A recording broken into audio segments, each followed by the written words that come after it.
My husband's family called me a kept woman at their exclusive investment dinner, whispering that I was nothing more than a pretty decoration who contributed nothing of value to their prestigious financial empire. What they did not know was that I owned Metropolitan Trust Bank, the institution that held mortgages on every single property they considered their crowning achievements. By the time dessert was served, their condescending smirks would transform into expressions of shock and humiliation that would forever alter the dynamics of our family relationships. Before we jump back in, tell us where you're tuning in from, and if this story touches you, make sure you're subscribed, because tomorrow I've saved something extra special for you. Victoria Ashford adjusted the delicate pearl bracelet on her wrist as she sat in the passenger seat of her husband's Mercedes, watching the familiar landscape of Beacon Hill's prestigious financial district pass by the window. The October evening carried the crisp promise of New England autumn, and the golden light filtering through the car's tinted windows cast elegant shadows across her tailored navy dress. To any observer, Victoria appeared to be exactly what her husband's family believed her to be: a beautiful, well-dressed woman whose primary contributions to society involved charitable luncheons and interior decorating decisions.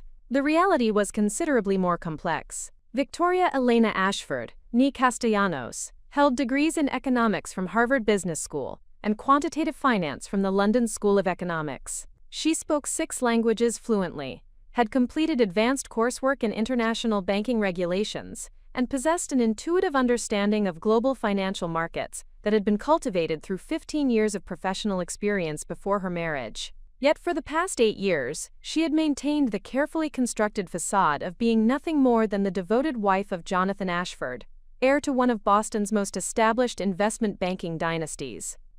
The deception had been necessary for reasons that extended far beyond simple family politics. Victoria had learned early in her relationship with Jonathan that the Ashford family harbored deep-seated prejudices about women in finance, particularly women from backgrounds they considered inferior to their own social standing. Her Mexican-American heritage, despite her family's considerable wealth and her exceptional academic achievements, had been viewed as a liability by Jonathan's parents and siblings. They had grudgingly accepted her into their family's circle, only after concluding that her beauty and compliance made her an acceptable ornament for their ambitious son's public image. Jonathan himself remained largely unaware of his family's condescending attitudes toward his wife, or perhaps he chose to ignore them, because addressing the situation would require confronting uncomfortable truths about the people he loved and respected. He genuinely cared for Victoria and appreciated her intelligence, but he had never fully grasped the extent of her professional capabilities or the sacrifices she had made to maintain harmony within his family structure. Their marriage existed in a delicate equilibrium where Victoria's true nature remained carefully hidden to preserve relationships that mattered deeply to her husband. The Mercedes turned onto Commonwealth Avenue, approaching the exclusive private club where the monthly Ashford family investment dinner would take place. These gatherings had become a cornerstone of Victoria's married life. Events where Jonathan's relatives would discuss their various business ventures, investment strategies, and financial achievements while she listened politely and contributed only when asked direct questions about household management or social activities. The other family members treated these dinners as opportunities to demonstrate their financial acumen and business sophistication to one another, creating an atmosphere of competitive intellectualism that explicitly excluded Victoria from meaningful participation. Victoria had attended 47 of these monthly dinners over the past 4 years, maintaining her role as the quiet, supportive wife who smiled appropriately and asked innocent questions that allowed the men to elaborate on their business insights. She had mastered the art of appearing interested without seeming knowledgeable, engaged without being threatening, and supportive without being substantive. The performance required considerable self-discipline, particularly when family members made financial decisions that Victoria recognized as fundamentally flawed or discussed market opportunities they were approaching in ways that would likely result in significant losses. The irony of her situation had become increasingly apparent as Victoria observed the Ashford family's financial activities from her position of enforced invisibility.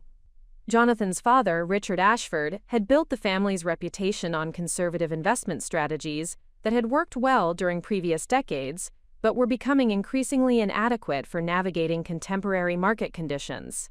His older brother Marcus had expanded into real estate development without sufficient understanding of the regulatory and financing complexities involved in large-scale projects. His younger sister Catherine had launched a boutique investment fund that was hemorrhaging money due to poor risk assessment and inadequate due diligence procedures.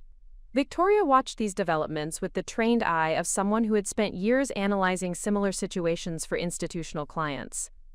But her insights remained unutilized, because sharing them would require revealing the professional background she had worked so diligently to conceal.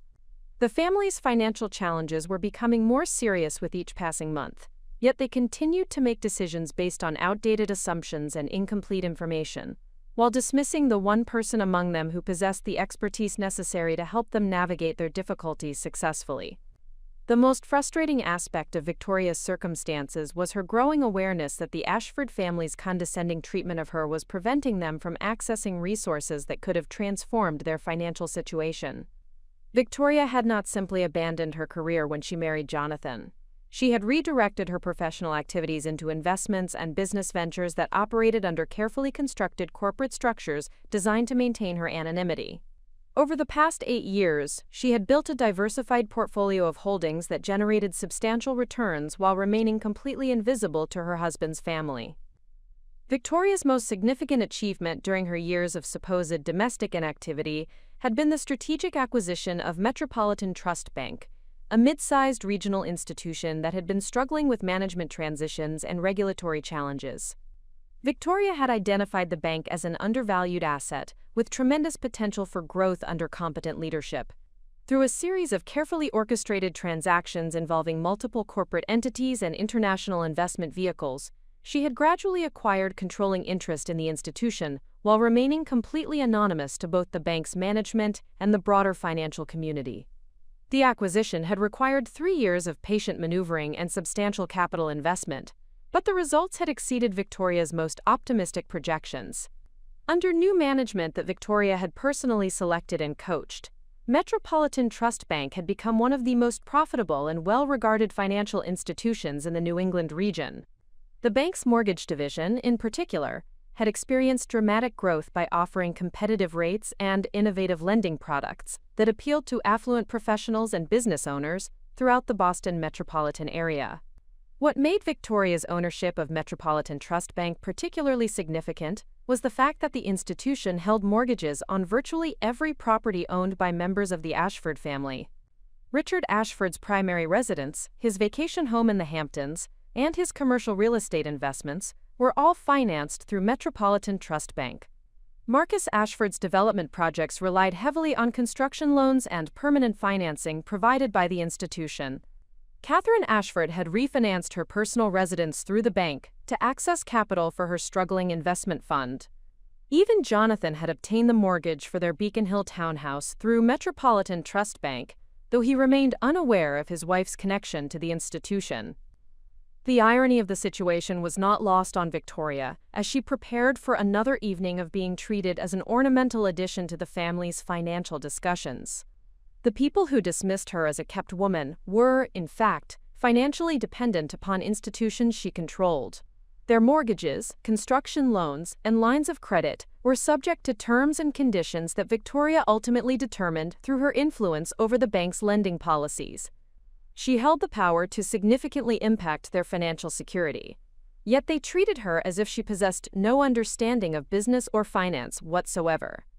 Victoria had not pursued this position of hidden influence for vindictive purposes, but rather because she recognized genuine opportunities for profitable investment, while maintaining the domestic tranquility that mattered to her husband.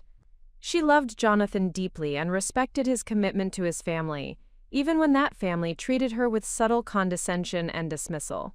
Her financial activities represented a form of insurance against future uncertainties, while providing her with intellectual stimulation and professional satisfaction that her public role as a devoted wife could not supply. As the Mercedes approached the Union Club, Victoria reflected on the evening ahead and the delicate balance she would need to maintain between her public persona and her private knowledge. She would smile politely while listening to Richard Ashford explain investment strategies that she could improve significantly.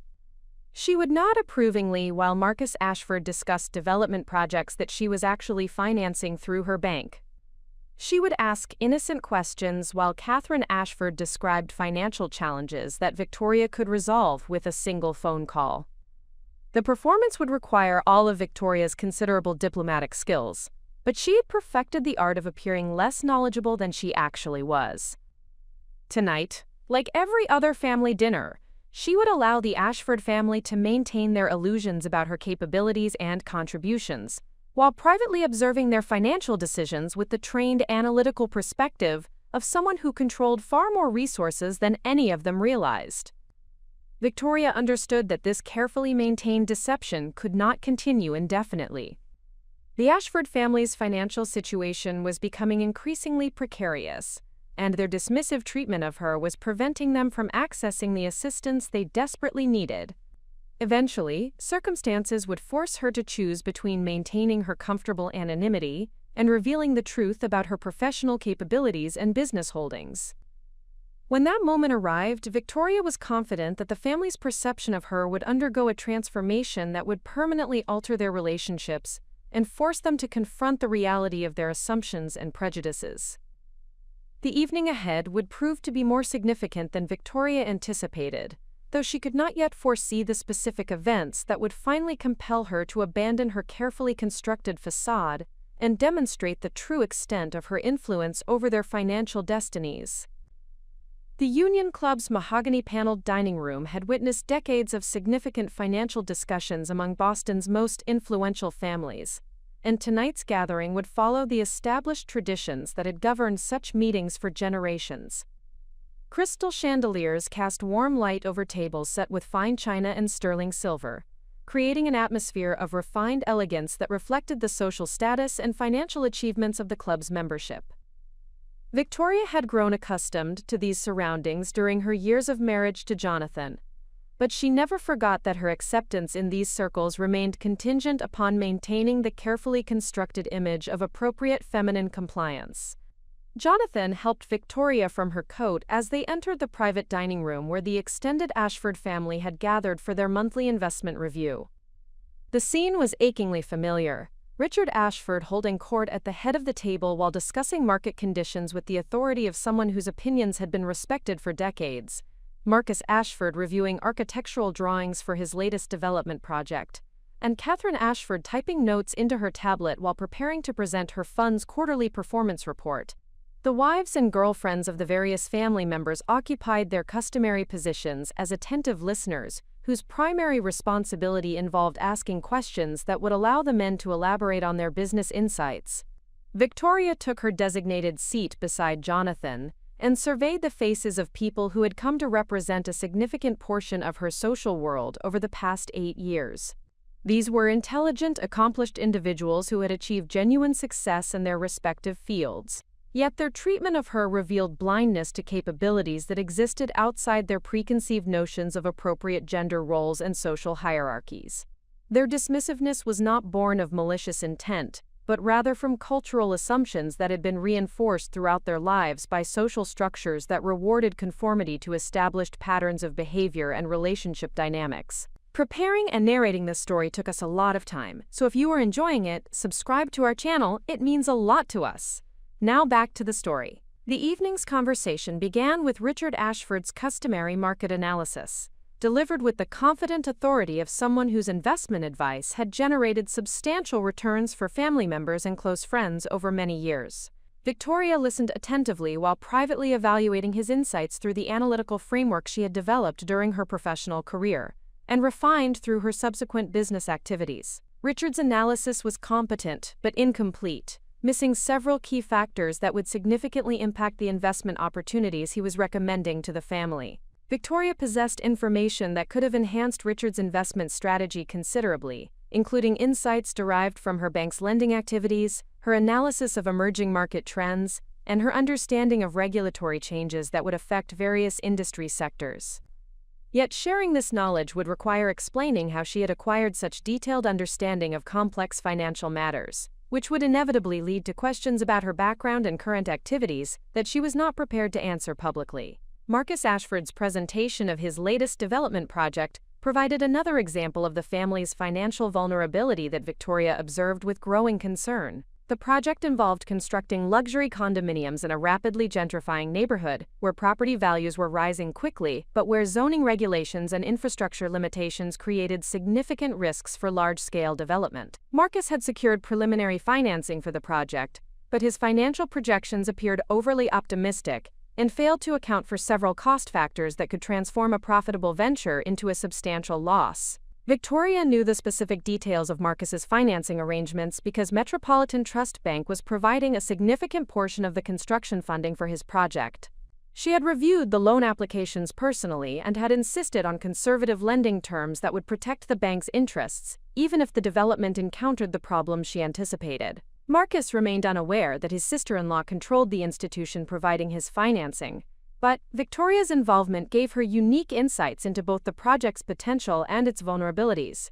Catherine Ashford's quarterly report on her boutique investment fund revealed the most serious financial challenges within the family structure. The fund had been hemorrhaging assets due to poor investment selections and inadequate risk management procedures, problems that Catherine attributed to temporary market volatility rather than acknowledging the fundamental flaws in her investment approach. Victoria recognized that Catherine's fund was approaching a crisis point where continued losses would force either significant changes in strategy or complete liquidation of the remaining assets. The irony of Catherine's situation was particularly acute because Victoria possessed exactly the type of expertise and industry connections that could have rescued the struggling fund. Victoria's background in quantitative finance and her current involvement in various investment activities had provided her with insights and strategies that could have addressed Catherine's problems effectively. Yet Catherine continued to make fundamental errors in judgment while remaining completely unaware that potential solutions existed within her own extended family. As the evening progressed, Victoria found herself listening to increasingly detailed discussions of financial matters where her knowledge and experience could have provided valuable contributions. The family members spoke openly about their challenges and concerns, apparently confident that Victoria would not understand the significance of their disclosures or possess insights relevant to their business decisions. Their casual dismissal of her potential contributions created a surreal atmosphere where Victoria felt like an invisible observer of conversations that directly affected institutions and investments she actually controlled. The most challenging aspect of Victoria's position was maintaining appropriate emotional responses to information that affected her both personally and professionally. When Richard Ashford expressed concern about rising interest rates and their potential impact on real estate investments, Victoria knew that his worries were well-founded because she was actively involved in setting lending policies that would influence the financing costs he was discussing. When Marcus Ashford complained about delays in securing construction financing approvals, Victoria understood the specific regulatory requirements causing those delays, because her bank's lending officers consulted with her on complex approval decisions. Victoria had developed sophisticated techniques for managing these situations while maintaining her carefully constructed public persona. She had learned to ask questions that appeared naive but actually elicited information she needed for her business decisions. She had mastered the art of making suggestions that seemed to emerge naturally from casual conversation, rather than professional analysis. Most importantly, she had become expert at expressing appropriate levels of interest and concern without revealing the depth of her understanding or the extent of her personal involvement in the matters being discussed. The psychological toll of maintaining this elaborate deception had grown increasingly difficult as Victoria's business activities expanded and her influence over the family's financial situation became more significant. She genuinely cared about the welfare of Jonathan's family members, even those who treated her dismissively, and she wanted to help them avoid the financial mistakes she could see them making. Yet providing effective assistance would require revealing the professional background and current business activities she had worked so carefully to conceal. Victoria's situation represented a complex web of personal relationships, business interests, and social expectations that had become increasingly difficult to navigate as the stakes involved continued to rise. Her love for Jonathan and her desire to maintain family harmony had initially justified the sacrifices required to maintain her public persona. But those same commitments were now preventing her from providing assistance that could benefit everyone involved. The contradictions in her position were becoming unsustainable, yet she could not identify any path forward that would not require significant personal and professional risks.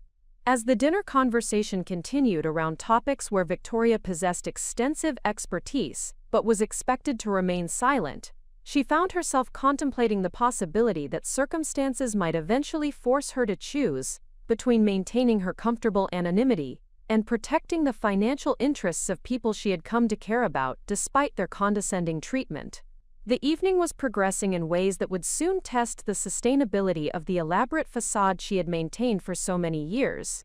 The mahogany grandfather clock in Victoria's private study chimed midnight as she finally allowed herself to remove the carefully applied mask of pleasant compliance she had worn throughout another family dinner. The townhouse on Beacon Hill was silent, except for the soft hum of her encrypted computers processing the international financial transactions that had become the foundation of her hidden empire. Jonathan slept peacefully in their bedroom upstairs, unaware that his wife was about to spend the next 4 hours managing investments and business operations that spanned 3 continents and generated more revenue than his family's collective financial activities. Victoria's transformation from dutiful wife to international financier occurred each evening after the household settled into sleep. The persona she maintained during daylight hours required constant vigilance and careful performance, but these late-night sessions allowed her to exercise the analytical capabilities and strategic thinking that had once made her one of the most sought-after financial consultants in London's banking district. The intellectual stimulation and professional satisfaction she derived from these activities sustained her through the daily challenges of maintaining her carefully constructed public image. The private study that served as Victoria's command center had been designed to appear as nothing more than an elegant reading room, where she might pursue appropriate feminine interests, such as literature or charitable planning. The antique writing desk and floor-to-ceiling bookshelves created an atmosphere of refined domesticity that would satisfy any casual observer. Yet hidden behind the leather-bound classics were servers, monitors, and communication equipment that connected Victoria to financial markets, corporate boardrooms, and investment opportunities across the globe. Victoria's business operations had evolved organically from her initial frustration with the limited intellectual challenges available to her as Jonathan's wife. During the early years of their marriage, she had begun making modest investments using funds from her previous career savings, approaching each transaction as both a financial opportunity and a mental exercise that could preserve her analytical skills during her enforced professional hiatus. The success of these initial investments had encouraged her to pursue larger and more complex opportunities, gradually building a portfolio that required increasingly sophisticated management strategies. The acquisition of Metropolitan Trust Bank had represented the culmination of 3 years of patient planning and strategic maneuvering that demonstrated Victoria's evolution from individual investor to institutional player. She had identified the bank as an undervalued asset during her systematic analysis of regional financial institutions, recognizing that its struggles with management transitions and regulatory compliance masked fundamental strengths that could be leveraged for substantial growth under competent leadership. The acquisition process had required Victoria to navigate complex regulatory requirements while maintaining complete anonymity regarding her involvement in the transaction. She had established a network of corporate entities and investment vehicles that allowed her to accumulate shares gradually, without triggering disclosure requirements that would reveal her identity to either the bank's existing management or the broader financial community. The legal and financial complexity of these arrangements had tested every aspect of her professional expertise, while providing intellectual challenges that far exceeded anything available through her public role as Jonathan's supportive wife.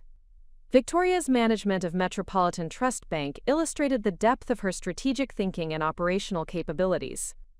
Rather than simply acquiring the institution as a passive investment, she had developed comprehensive plans for improving its performance through enhanced lending practices, expanded service offerings, and technological upgrades that would position it for sustained growth in an increasingly competitive market environment. The bank's remarkable transformation from struggling regional institution to profitable market leader had been achieved through Victoria's careful selection and coaching of management personnel, who implemented her strategic vision while remaining unaware of her ultimate authority over their operations.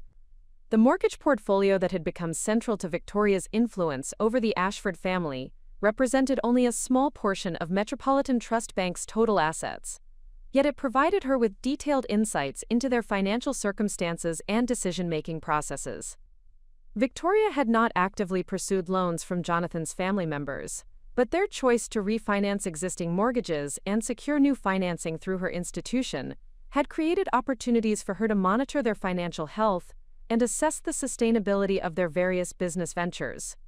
Richard Ashford's mortgage applications had revealed the concerning extent to which his investment strategies relied on leverage and refinancing rather than generating sustainable returns from underlying assets.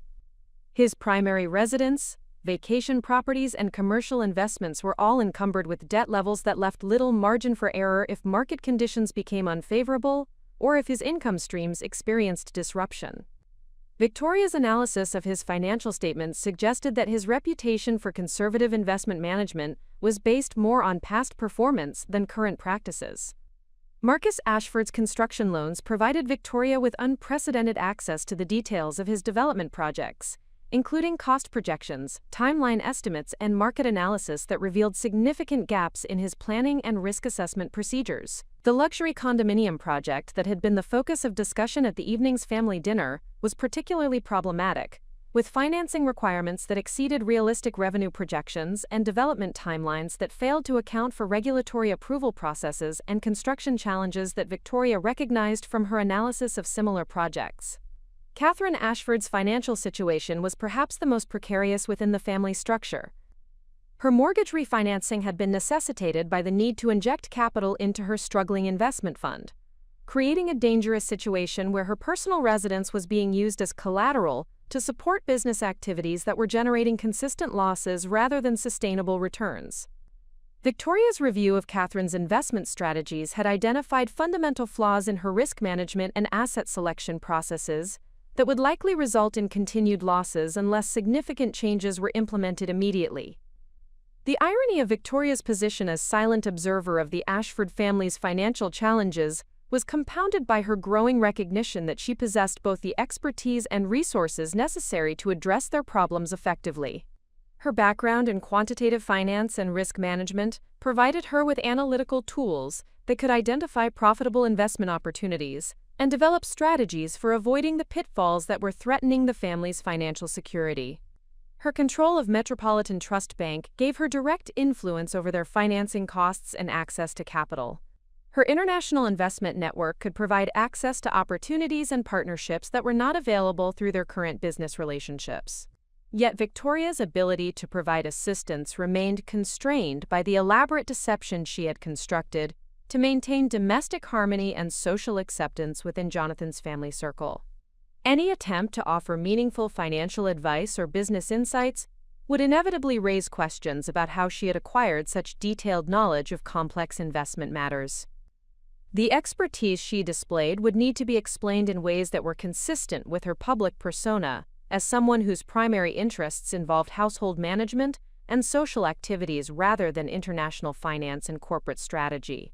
Victoria's frustration with these limitations had intensified as she observed the family making increasingly poor financial decisions while dismissing her potential contributions. During family dinners and social gatherings, she would listen to discussions of investment opportunities that she recognized as fundamentally flawed, or market analyses that ignored critical factors that would determine success or failure. Her attempts to ask innocent questions or make subtle suggestions were either ignored entirely or dismissed as the naive inquiries of someone who could not possibly understand the complexities of serious business decisions. The psychological toll of maintaining her dual existence had grown more challenging as Victoria's business operations expanded and her influence over significant financial institutions increased. The contrast between her daytime role as decorative wife and her nighttime responsibilities as international financier created cognitive dissonance that required constant mental discipline to manage effectively. She had developed sophisticated techniques for compartmentalizing these different aspects of her identity, but the emotional strain of suppressing her professional capabilities during social interactions had become increasingly difficult to sustain. Victoria's commitment to protecting her marriage and maintaining family relationships had motivated her initial decision to conceal her business activities, but those same motivations were now preventing her from providing assistance that could benefit everyone involved. Jonathan genuinely loved and respected her, yet he remained unaware of the extent of her professional capabilities and business achievements. His family members cared about her welfare in their own limited way, yet their condescending assumptions about her intelligence and capabilities prevented them from recognizing her potential value as an advisor and collaborator. The financial intelligence Victoria gathered through her various business operations provided her with insights into market trends and investment opportunities that could have enhanced the Ashford family's financial performance significantly. Her analysis of international banking regulations, emerging market conditions, and technological disruptions in financial services revealed opportunities and threats that were not apparent to investors who relied solely on traditional information sources and analytical methods. Her network of professional relationships with institutional investors, regulatory officials, and industry experts could provide access to deals and partnerships that would be otherwise unavailable to individual investors operating independently. Victoria's overnight sessions in her private study had evolved into comprehensive strategic planning activities that addressed both her personal business interests and her growing concern about the Ashford family's financial trajectory. She had developed detailed analyses of each family member's investment portfolio, identifying specific risks and opportunities that could be addressed through relatively modest changes in strategy and asset allocation. She had prepared recommendations for improving their collective financial performance through coordinated investment activities and shared resources that would reduce individual risks while enhancing overall returns. These strategic plans remained locked in encrypted files on Victoria's personal servers, unutilized because implementing them would require revealing the professional background and current business activities she had worked so diligently to conceal. The solutions to the family's financial problems existed within their own household, yet cultural assumptions and social expectations prevented those solutions from being recognized or implemented. As Victoria concluded another late-night session of international financial management and prepared to transform herself back into the compliant wife expected by Jonathan's family, she contemplated the increasingly unsustainable nature of her carefully constructed deception. The Ashford family's financial challenges were becoming more serious. With each passing month, their dismissive treatment of her was preventing them from accessing assistance they desperately needed, and her own business operations were reaching a scale that would eventually require more direct involvement in public financial activities. The convergence of these factors suggested that Victoria would soon be forced to choose between maintaining her comfortable anonymity and revealing the truth about her professional capabilities and business holdings. When that moment arrived, the shock of discovery would fundamentally alter every relationship within the extended family structure, forcing all parties to confront the reality of their assumptions and the consequences of their dismissive attitudes toward her potential contributions. Victoria understood that her carefully maintained facade could not continue indefinitely, yet she could not predict the specific circumstances that would eventually compel her to abandon her comfortable invisibility and demonstrate the true extent of her influence over their collective financial destinies. The morning sun filtered through the tall windows of Victoria's breakfast room as she reviewed the overnight financial reports that had arrived from her international business operations. The routine analysis of market movements and portfolio performance should have provided its customary sense of professional satisfaction, yet the documents spread across her mahogany table carried news that would fundamentally alter her carefully maintained equilibrium between public persona and private empire. Metropolitan Trust Bank's quarterly risk assessment report contained information that made Victoria's stomach tighten with apprehension. The Ashford family's collective debt exposure had reached critical levels that threatened both their individual financial security and the bank's regulatory compliance requirements. Marcus Ashford's construction project had encountered significant cost overruns and regulatory delays that would require an additional $12 million in financing to avoid default. Catherine Ashford's investment fund had suffered catastrophic losses that would force immediate liquidation unless emergency capital could be secured within 30 days. Richard Ashford's leveraged investment portfolio faced margin calls that could trigger forced asset sales at substantial losses if market volatility continued at current levels. The convergence of these financial crises presented Victoria with an impossible dilemma that she could no longer resolve through careful observation and discreet management from her position of hidden influence. Her dual role as silent family member and controlling stakeholder in their financial destinies had created conflicts of interest that were rapidly becoming unsustainable. The bank's fiduciary responsibilities to its depositors and regulatory obligations required decisive action to protect institutional assets from excessive risk exposure, yet such actions would inevitably harm the financial interests of people Victoria genuinely cared about, despite their condescending treatment of her capabilities. Victoria's analysis of the family's financial statements revealed the extent to which their individual problems had become interconnected through complex patterns of cross-guarantees, shared collateral arrangements, and joint investments that amplified risks across the entire family structure.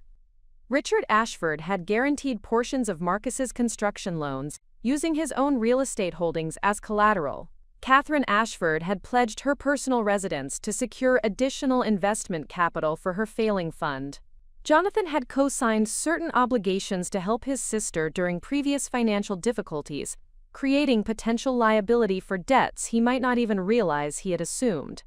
The interconnected nature of these financial obligations meant that the failure of any single family member's business activities could trigger cascading defaults that would devastate the entire extended family's economic position. Victoria possessed the analytical tools and institutional authority necessary to restructure these arrangements in ways that would protect all parties involved, yet implementing such solutions would require revealing both her professional expertise and her control over the financial institution that held their various obligations. The urgency of the situation was compounded by external pressures that were beyond Victoria's ability to control or influence through her current methods of discreet intervention. The construction project that Marcus had been developing was subject to municipal financing requirements that mandated completion within specified timeframes or risk forfeiture of development rights worth millions of dollars. Catherine's investment fund faced regulatory scrutiny that could result in legal sanctions if adequate capital reserves were not maintained according to securities regulations. Richard's margin calls were governed by automated trading systems that would execute forced liquidations regardless of market conditions or personal circumstances. Victoria's morning review of financial news and market analysis reports revealed additional challenges that would impact the family's situation in ways they could not anticipate, based on their limited access to institutional intelligence sources. Interest rate increases being considered by the Federal Reserve would significantly increase borrowing costs for all of their existing variable rate obligations. Regulatory changes being implemented by state banking authorities would affect lending criteria for the types of projects and investments the family typically pursued. International market disruptions were creating volatility in asset classes where the family maintained substantial positions. The information asymmetry between Victoria's comprehensive understanding of these developing threats and the family's incomplete awareness of the challenges they faced created ethical obligations that transcended her personal preferences for maintaining comfortable anonymity. Her professional training and experience had taught her that fiduciary responsibilities required acting in the best interests of all stakeholders, even when such actions involved personal sacrifice or professional risk. Her position as both family member and financial institution controller created duties of care that could not be satisfied through continued passive observation of deteriorating circumstances. Victoria's contemplation of potential solutions to the family's financial crisis revealed that effective intervention would require resources and expertise that extended well beyond conventional banking services or traditional investment advice. The scale and complexity of their interconnected problems demanded comprehensive restructuring strategies that could only be implemented through coordinated efforts involving multiple financial institutions, legal counsel specializing in complex commercial transactions, and regulatory expertise to navigate compliance requirements across various jurisdictions. The irony of the situation was that Victoria possessed exactly the network of professional relationships and institutional resources necessary to orchestrate such comprehensive solutions. Yet accessing these capabilities would require abandoning the carefully constructed facade that had defined her marriage and family relationships for nearly a decade. The revelation of her true professional background and current business holdings would shock Jonathan and his family members in ways that could fundamentally alter their personal relationships, regardless of the positive financial outcomes such disclosure might generate. Victoria's analysis of alternative approaches to addressing the family's financial crisis consistently led to the same conclusion. Partial solutions that preserved her anonymity would be inadequate to address the magnitude of the problems they faced, while effective solutions would require full disclosure of her professional capabilities and business operations. The middle ground she had successfully navigated for years through careful observation and discreet influence was disappearing, as the stakes involved escalated beyond the scope of such limited interventions. The catalyst moment that would force Victoria's decision arrived unexpectedly through a phone call from her chief operating officer at Metropolitan Trust Bank. The conversation, conducted in carefully coded language to preserve confidentiality, informed Victoria that federal banking regulators had scheduled an examination of the institution's loan portfolio that would specifically focus on concentration risks and related party transactions. The examination would inevitably reveal the extent of the bank's exposure to Ashford family obligations and could result in regulatory sanctions if appropriate risk management measures were not implemented immediately. Victoria understood the implications of this development with crystalline clarity. The regulatory examination would require either immediate reduction of the bank's exposure to Ashford family loans or demonstration that such exposure was justified by adequate collateral, guarantees, or other risk mitigation measures. Achieving compliance with regulatory expectations would necessitate either calling in existing loans, substantially increasing collateral requirements, or restructuring the obligations in ways that would require detailed analysis of each borrower's financial condition and repayment capacity. Any of these approaches would inevitably reveal Victoria's intimate knowledge of the family's financial circumstances and her authority to make decisions affecting their economic futures. The regulatory timeline for addressing compliance issues would not permit the gradual, discreet interventions she had previously employed to influence outcomes while maintaining her carefully constructed anonymity. The moment of truth she had long anticipated was arriving with administrative precision and legal force that would not accommodate her personal preferences for continued concealment. Victoria's recognition of this reality triggered a profound shift in her thinking about the relationship between personal sacrifice and professional responsibility. The comfortable equilibrium she had maintained between her public role as supportive wife and her private identity as international financier had been predicated on the assumption that she could serve both functions effectively without compromising either commitment. The current crisis demonstrated that such balance was ultimately unsustainable when the stakes involved exceeded the scope of discreet intervention. The choice Victoria now faced was not simply between revelation and concealment, but between accepting responsibility for her ability to help people she cared about, or allowing those relationships to suffer consequences she had the power to prevent. The skills, resources, and institutional authority she had developed during her years of careful preparation had reached the point where they could no longer remain hidden if they were to serve their ultimate purpose of protecting and advancing the interests of those she loved. Victoria's contemplation of this decision was interrupted by the sound of Jonathan's footsteps on the stairs as he prepared to leave for his office. The normalcy of their morning routine provided a stark contrast to the magnitude of the choices she would need to make in the coming days. Their comfortable domestic patterns had been sustained through her willingness to suppress significant aspects of her identity and capabilities, yet continuing such suppression would now require accepting responsibility for preventable harm to his family's financial security.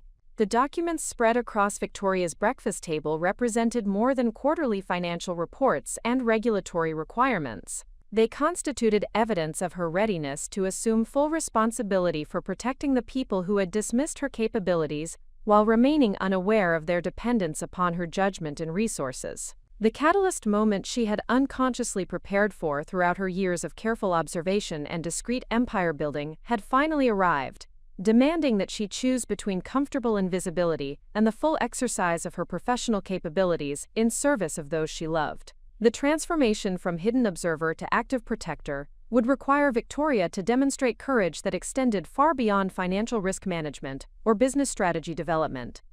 She would need to risk the comfortable relationships and social acceptance she had carefully cultivated in order to provide assistance that could preserve the economic foundation upon which those same relationships ultimately depended. The paradox of her situation demanded that she potentially sacrifice personal happiness to protect the financial security that made such happiness possible for the entire extended family structure. As Victoria prepared to transition from her private mourning analysis to her public role as Jonathan's supportive wife, she understood that this routine would soon require fundamental modification. The catalyst moment that would compel her revelation was no longer a theoretical possibility, but an immediate practical necessity that would test every aspect of her character, capabilities, and commitment to the people who had underestimated her for so many years. Victoria stood before the floor-to-ceiling windows of her private study, watching the morning light illuminate Boston's financial district while her mind wrestled with the most consequential decision of her adult life. The encrypted documents spread across her desk contained detailed analyses of 3 distinct pathways forward, each carrying profound implications for her marriage, her business empire, and the financial survival of Jonathan's family. The comfortable anonymity that had sheltered her for 8 years would end regardless of which option she selected. Yet the manner of that revelation would determine whether the Ashford family emerged from their current crisis stronger and united, or fractured beyond repair. The first pathway involved immediate disclosure of her professional background and business holdings to Jonathan and his family, accompanied by comprehensive proposals for restructuring their interconnected financial obligations through Metropolitan Trust Bank and her international investment network. This approach would maximize the family's chances of recovering from their current difficulties while preserving their long-term financial security. However, such dramatic revelation would inevitably shock Jonathan's relatives in ways that could permanently damage their personal relationships, regardless of the positive economic outcomes such intervention might generate. Victoria had spent the previous evening drafting detailed presentations that would explain her educational credentials, professional experience, and current business operations in language that would be accessible to family members, whose financial sophistication varied considerably. The documents included comprehensive analyses of each individual's current financial position, specific recommendations for addressing their immediate challenges, and strategic plans for coordinating their future investment activities to achieve superior risk-adjusted returns through shared resources and collaborative decision-making processes. The thoroughness of these presentations reflected Victoria's understanding that successful family financial planning required more than simply solving immediate problems. Her proposals addressed fundamental issues in the family's approach to risk management, asset allocation, and business development that had contributed to their current difficulties.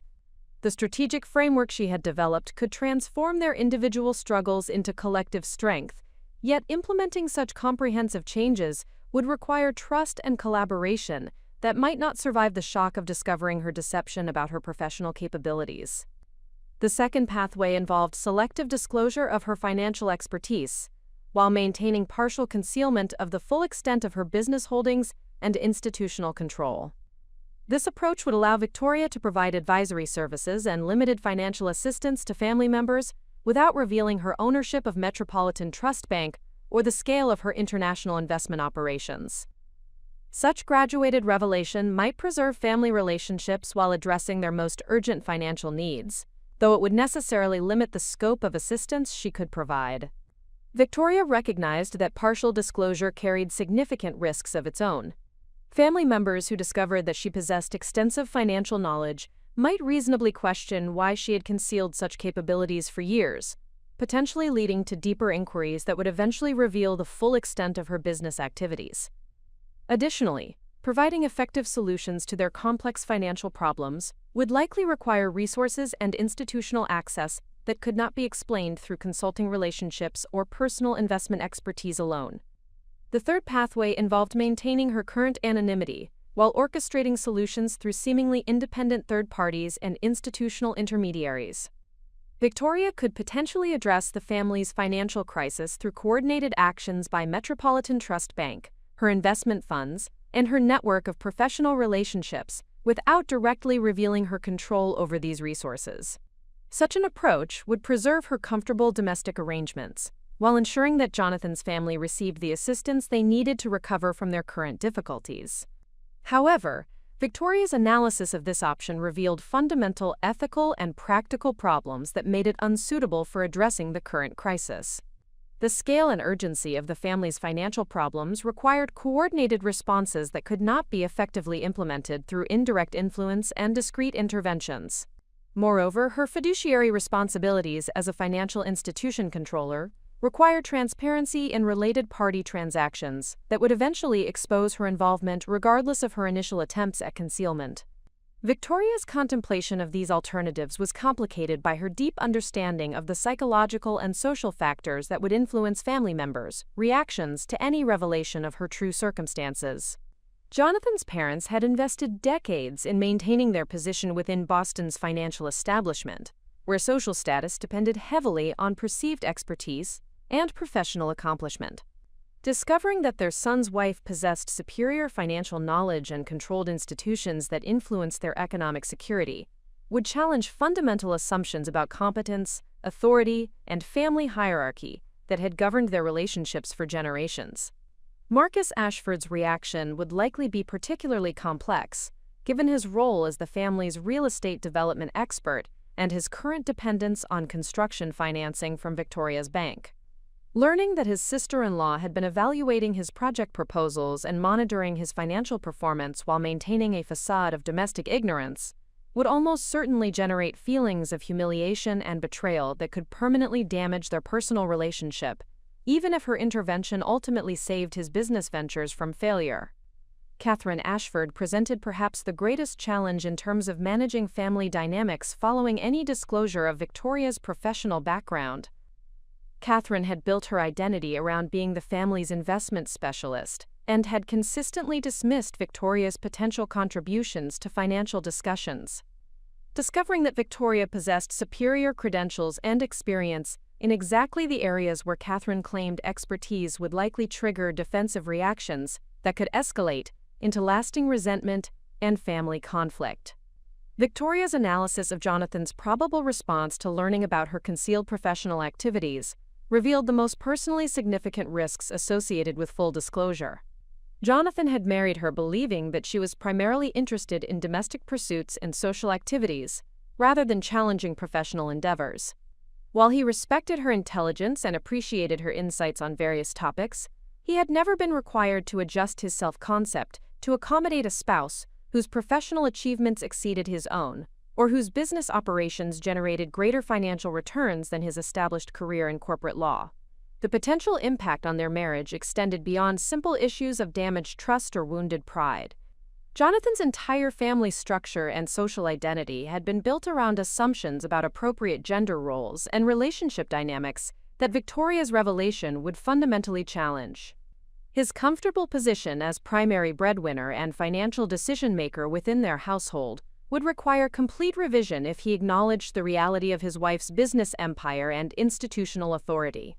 Yet Victoria's consideration of these relationship risks was balanced against her growing recognition that continued concealment carried even greater dangers for everyone involved.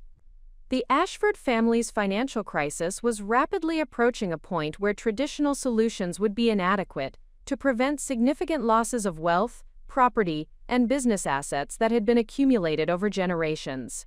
Her unique combination of expertise, resources, and institutional access represented their best opportunity for recovery and future financial security, yet those capabilities could only be effectively utilized through honest acknowledgement of her professional background and current business operations. Victoria's decision-making process was further complicated by her understanding of the broader social and economic implications of her choice. The financial difficulties facing Jonathan's family were not unique within their social circle or economic class. Many established families were struggling to adapt traditional investment approaches to contemporary market conditions, regulatory requirements, and technological disruptions that demanded new forms of expertise and institutional relationships. Victoria's successful navigation of these challenges had positioned her to provide leadership and guidance that could benefit not only her immediate family but also their broader community of friends and business associates. The prospect of assuming such a public leadership role both excited and intimidated Victoria. Her years of careful preparation and systematic empire building had equipped her with capabilities that were desperately needed within her social and professional environment, yet exercising those capabilities would require abandoning the comfortable invisibility that had protected her from the social and professional pressures typically faced by prominent business leaders. Success in helping Jonathan's family would inevitably lead to recognition and expectations that would fundamentally alter her lifestyle and personal relationships in ways that extended far beyond their immediate household. Victoria's contemplation of these larger implications was interrupted by a secure phone call from her chief legal counsel regarding the upcoming federal banking examination. The conversation confirmed that regulatory authorities expected comprehensive documentation of all related party transactions within 30 days, along with detailed risk assessments and mitigation strategies for any lending relationships that might pose concentration risks to the institution. The timeline for compliance would not accommodate gradual revelation or partial disclosure strategies that might preserve family relationships while addressing regulatory requirements. This external pressure crystallized Victoria's understanding that her decision was no longer primarily about personal preferences or relationship management, but about professional responsibility and ethical obligation. Her fiduciary duties as a financial institution controller required actions that would inevitably reveal her involvement in the family's financial affairs. Regardless of her personal comfort with such disclosure, the choice was not whether to reveal her true circumstances, but how to manage that revelation in ways that would maximize positive outcomes for all stakeholders involved. Victoria's recognition of this reality triggered a fundamental shift in her decision-making framework. Rather than focusing on preserving her current comfortable arrangements, she began evaluating options based on their potential to generate the best long-term outcomes for Jonathan, his family, and the financial institutions under her control. This perspective revealed that comprehensive disclosure accompanied by detailed solutions to the family's financial problems offered the greatest probability of success, despite the short-term relationship challenges such revelation might create. The courage required for such disclosure extended beyond simple acknowledgement of her professional background and business holdings. Victoria would need to assume full responsibility for the deception she had maintained for 8 years, while simultaneously demonstrating that such deception had been motivated by protective instincts rather than manipulative intentions. She would need to present her business achievements as resources for family benefit rather than personal aggrandizement. Most importantly, she would need to guide family members through their shock and adjustment to new relationship dynamics, while maintaining focus on the urgent financial challenges that required immediate attention. Victoria's preparation for this revelation began with developing communication strategies that would minimize defensiveness and maximize collaboration among family members who had previously dismissed her potential contributions. She understood that successful family financial planning required not only technical expertise and institutional resources, but also psychological insight and interpersonal skills that could transform potential conflict into productive partnership. The same analytical capabilities that had enabled her business success would need to be applied to managing family dynamics during their period of adjustment to dramatically altered circumstances. As Victoria finalized her decision to pursue comprehensive disclosure accompanied by detailed solution proposals, she reflected on the personal transformation this choice would require. The comfortable anonymity that had defined her married life would be replaced by visibility and accountability that would test every aspect of her character, capabilities, and commitment to the people she loved. Yet this transition also represented the culmination of years of careful preparation and the opportunity to utilize her unique combination of resources and relationships in service of outcomes that could benefit everyone involved. The decision point that had seemed impossibly complex only hours earlier now appeared clear and inevitable. Victoria would reveal the full extent of her professional background and business operations to Jonathan and his family, accompanied by comprehensive proposals for addressing their financial crisis and coordinating their future investment activities. The risks were substantial, but the potential rewards for successful navigation of this challenge extended far beyond simple financial recovery to encompass strengthened family relationships based on honest recognition of each member's actual capabilities and contributions. Victoria understood that this choice would irrevocably alter every aspect of her existence. Yet she embraced that transformation as the necessary evolution from comfortable concealment to purposeful service. The skills and resources she had developed during her years of hidden preparation were finally ready to serve their intended purpose of protecting and advancing the interests of those she loved most deeply. Victoria's hands remained steady as she arranged the leather portfolio containing 8 years of carefully documented evidence that would transform her from dismissed ornament into recognized authority within the Ashford family financial structure. The mahogany conference table in Jonathan's home office had hosted countless discussions about legal cases and business transactions, yet this morning it would serve as the stage for revelations that would fundamentally alter every relationship within their extended family network. She had chosen to begin with Jonathan alone, understanding that his reaction would establish the foundation for all subsequent family interactions regarding her concealed professional identity and business empire. The decision to initiate disclosure through private conversation with her husband reflected Victoria's strategic understanding that successful family transformation required careful sequencing and psychological preparation. Jonathan's initial shock and adjustment period needed to occur away from the competitive dynamics and social pressures that characterized group family meetings. His ability to process and accept her revelation would directly influence his capacity to serve as advocate and translator when the broader family required similar adjustment to dramatically altered circumstances. Victoria had structured the presentation materials to reveal her professional background and business achievements through logical progression that would allow Jonathan to absorb each level of information before encountering more complex or surprising details. The initial documents established her educational credentials and previous career accomplishments through official transcripts, professional certifications, and recommendation letters that provided third-party validation of her expertise. The subsequent materials detailed her investment activities and business development work during their marriage, demonstrating the systematic approach she had employed to build substantial financial resources while maintaining domestic responsibilities. The final section of her presentation addressed Metropolitan Trust Bank ownership and the implications of this institutional control for addressing the current family financial crisis. Victoria had prepared detailed analyses of each family member's outstanding obligations, specific recommendations for restructuring their debt arrangements, and comprehensive strategies for coordinating their future investment activities to achieve superior returns through shared resources and collaborative decision-making processes. The thoroughness of these materials would demonstrate both her intimate knowledge of their financial circumstances and her commitment to using that knowledge for collective benefit rather than personal advantage.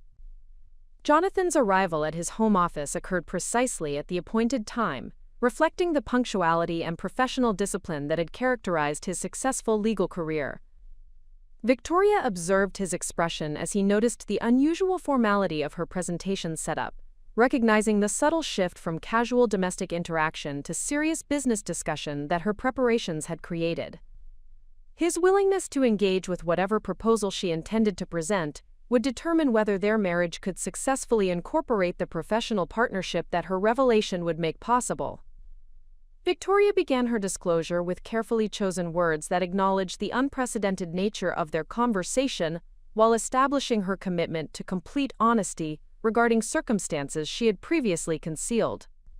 She explained that her decision to maintain professional anonymity during their marriage had been motivated by protective instincts rather than deceptive intentions, emphasizing her desire to preserve family harmony and social relationships that mattered deeply to Jonathan.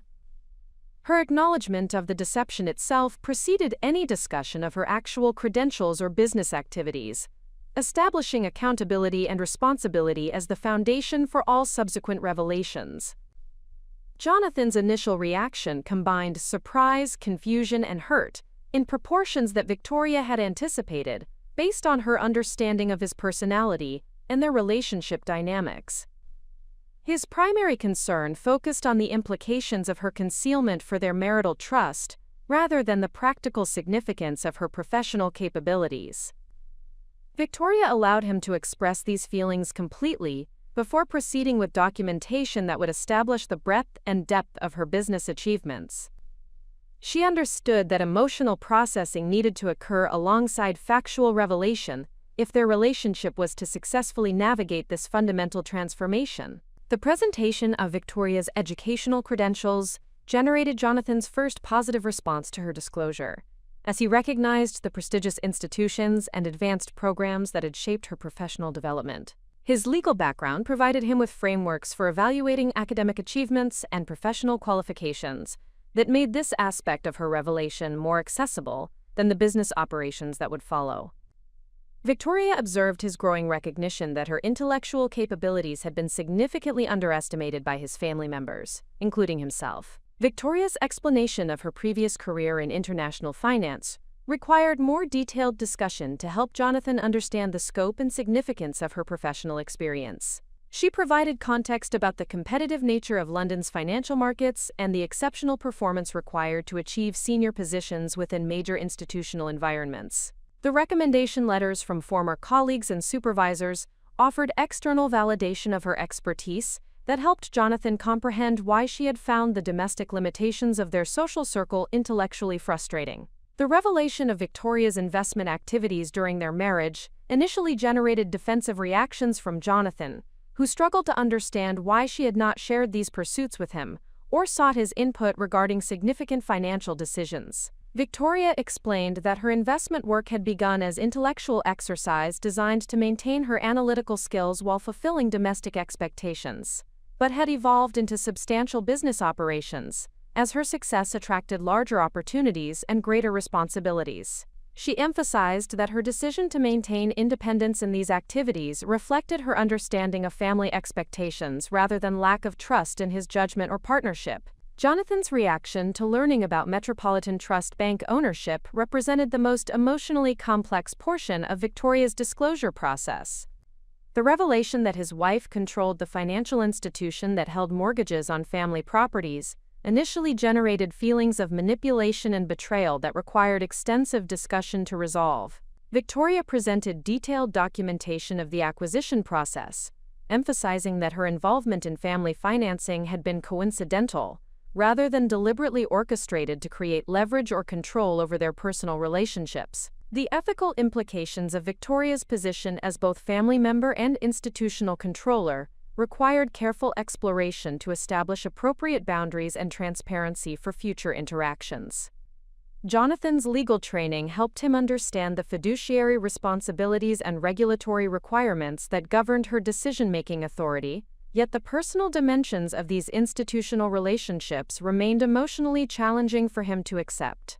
Victoria acknowledged these concerns while explaining how regulatory pressures had made continued concealment impossible, regardless of her personal preferences for maintaining comfortable anonymity. Victoria's presentation of specific solutions to the current family financial crisis helped shift Jonathan's focus from past deceptions to future opportunities for collaborative problem-solving. The comprehensive analyses she had prepared demonstrated both her intimate knowledge of each family member's circumstances and her commitment to using that knowledge for collective benefit. Jonathan recognized that her unique combination of expertise, resources, and institutional access represented their best opportunity for addressing problems that had seemed intractable through conventional approaches. The detailed restructuring proposals Victoria had developed required extensive explanation to help Jonathan understand the technical and strategic considerations involved in coordinating multiple family members' financial obligations. Her recommendations addressed not only immediate crisis resolution, but also long-term improvements in their collective approach to risk management, asset allocation, and business development.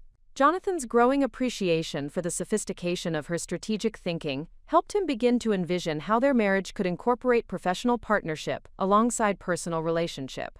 Jonathan's initial resistance to the scope and complexity of Victoria's business operations gradually transformed into recognition of the extraordinary capabilities she had developed while maintaining her role as supportive wife. His understanding of her daily routine required complete revision as he learned about the international communications, strategic planning, and operational management activities she conducted during her supposed leisure time. The discipline and dedication required to maintain such extensive professional responsibilities while fulfilling domestic expectations earned his respect and admiration. The most challenging aspect of Victoria's disclosure involved helping Jonathan understand how his family's dismissive treatment of her capabilities had prevented them from recognizing resources that could have addressed their financial problems much earlier. She presented this information carefully to avoid generating defensive reactions while establishing the need for fundamental changes in family dynamics if her assistance was to be effective. Jonathan's recognition of his own participation in underestimating his wife's potential contributions created personal accountability that would be essential for successful family transformation. Victoria's presentation concluded with specific timelines and action plans for addressing the regulatory examination requirements and family financial crisis simultaneously. She emphasized that successful implementation would require coordination and collaboration among all family members, with Jonathan serving as primary liaison and advocate during their adjustment period. The urgency of external pressures made immediate action necessary, yet the complexity of required changes demanded careful management to preserve family relationships while achieving essential financial objectives. Jonathan's response to the complete revelation demonstrated the emotional maturity and professional judgment that had attracted Victoria to him initially and sustained their marriage through 8 years of carefully maintained deception. His ability to process shock and hurt while recognizing the practical necessities of their current situation reflected character strengths that would be essential for guiding his family through their coming adjustment period. Victoria observed with relief and gratitude that the foundation of their relationship remained strong enough to support the dramatic expansion of partnership and collaboration that her revelation would require. The success of this initial disclosure provided Victoria with confidence that subsequent family conversations could achieve similar positive outcomes, despite the greater complexity of group dynamics and competitive relationships. Jonathan's commitment to serving as advocate and translator during broader family discussions would be crucial for managing the shock and resistance that other family members would inevitably experience upon learning about her concealed professional background and institutional authority. Victoria understood that this first step represented only the beginning of a comprehensive transformation process that would test every aspect of her leadership capabilities and interpersonal skills. The technical challenges of restructuring family financial obligations would prove straightforward compared to the psychological and social adjustments required to establish new relationship dynamics based on honest recognition of each member's actual capabilities and contributions. Yet her successful navigation of Jonathan's initial reaction demonstrated that courage and transparency could indeed transform potential conflict into productive partnership, when approached with appropriate preparation and genuine commitment to collective benefit. Victoria recognized that her successful disclosure to Jonathan represented merely the foundational step in a complex process of family transformation that would require sophisticated understanding of group psychology, strategic communication, and crisis management under intense emotional pressure. The week following her initial revelation to her husband became an intensive period of preparation and skill development as she adapted her business management expertise to the unique challenges of restructuring entrenched family dynamics, while simultaneously addressing urgent financial obligations that could not await resolution of interpersonal conflicts. The complexity of managing simultaneous personal and professional transformations demanded capabilities that extended beyond Victoria's existing skill set, despite her extensive experience in corporate restructuring and institutional management. Family systems operated according to psychological and social principles that differed significantly from business organizations, where authority structures and performance metrics provided clear frameworks for decision-making and conflict resolution. The Ashford family's relationships had been shaped by decades of shared history, established hierarchies, and emotional investments that would influence their reactions to her revelations in ways that could not be predicted through conventional analytical methods. Victoria's preparation for the expanded family disclosure involved systematic study of family business literature, consultation with experts in organizational psychology, and development of communication strategies specifically designed to minimize defensive reactions while maximizing collaborative potential among individuals with diverse personalities and competing interests. She recognized that her success in helping Jonathan process her revelation had been facilitated by the privacy and emotional intimacy of their marital relationship, advantages that would not be available during group discussions where social dynamics and competitive instincts would complicate individual adjustment processes. The strategic framework Victoria developed for managing the broader family revelation incorporated lessons learned from her corporate experience with organizational change management, adapted to address the unique characteristics of family systems and the specific personalities involved in the Ashford family structure. She understood that successful transformation would require addressing both rational concerns about financial strategies and emotional needs related to respect, recognition, and maintaining dignity despite dramatically altered circumstances. Victoria's analysis of each family member's probable reaction patterns led her to develop individualized communication approaches that would acknowledge their specific concerns while guiding them toward acceptance of necessary changes. Richard Ashford's response would likely focus on maintaining his authority and expertise within the family financial hierarchy, requiring careful presentation of her capabilities as complementary rather than competitive with his established role. Marcus Ashford's reaction would probably involve defensive pride regarding his business judgment, necessitating emphasis on collaborative partnership rather than remedial intervention in his development projects. Catherine Ashford presented the most complex psychological challenge, given her professional investment in being recognized as the family's financial expert, and her history of dismissive attitudes toward Victoria's intellectual capabilities. Victoria understood that Catherine's acceptance of the new reality would require not only acknowledgement of superior credentials and resources, but also face-saving opportunities to maintain her sense of professional competence and family contribution. The success of this individual relationship would significantly influence the overall family's ability to function collaboratively during their financial restructuring process. Victoria's preparation extended beyond communication strategy development to include comprehensive legal and regulatory compliance planning that would ensure her family assistance activities met all fiduciary standards and institutional requirements. Her consultation with specialized attorneys confirmed that transparent disclosure of her institutional roles and potential conflicts of interest would actually strengthen her position with banking regulators, while providing family members with complete information necessary for informed decision-making regarding her proposed assistance. The technical aspects of the financial restructuring proposals required extensive refinement to ensure they could be implemented within the compressed timeline dictated by regulatory examination schedules and market conditions affecting the family's various investment positions. Victoria worked closely with her institutional management team to develop specific procedures for handling related party transactions that would satisfy both family needs and regulatory expectations, while maintaining appropriate documentation and oversight mechanisms. Victoria's learning process during this intensive preparation period revealed capabilities she had not previously recognized within herself, particularly in areas of crisis leadership and stakeholder management under extreme pressure. Her business experience had involved managing complex financial institutions and investment portfolios, but had not required the psychological insight and interpersonal diplomacy necessary for navigating family conflicts, while maintaining focus on urgent practical objectives that could not be postponed for relationship healing. The development of presentation materials for the family disclosure required balancing technical accuracy with emotional accessibility, ensuring that complex financial concepts could be understood by family members with varying levels of business sophistication, while maintaining the analytical rigor necessary for informed decision-making.